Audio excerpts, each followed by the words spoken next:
It's Monday afternoon here at RSA Conference, and my feet do not hurt. So I chose well in terms of the shoes that I'm wearing.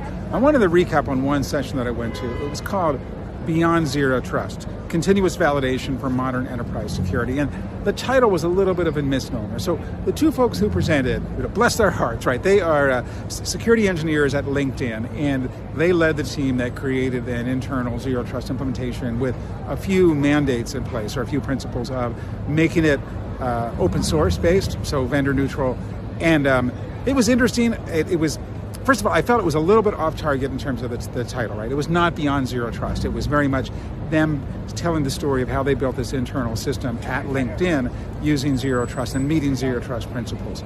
And the interesting thing about it, of course, is that LinkedIn is a technology company, and they're a very heavy technology company. They have proprietary infrastructure, and a huge percentage of their infrastructure is custom built, right? Just like Google. And for LinkedIn, it made technical sense, it made economic sense to create and build and staff and run their own proprietary internal zero trust implementation, just like Google did, right?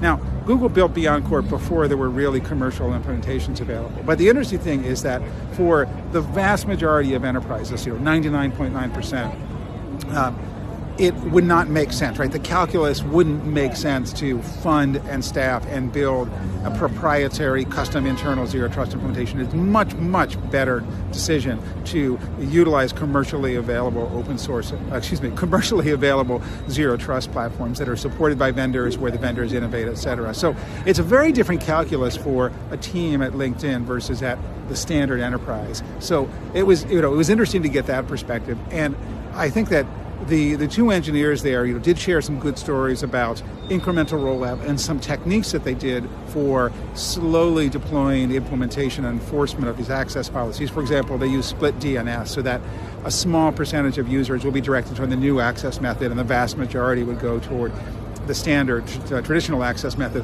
while they were in the process of building up their capabilities and the confidence in the platform, and making sure that all the kinks were worked out. So I thought that was a useful and interesting takeaway.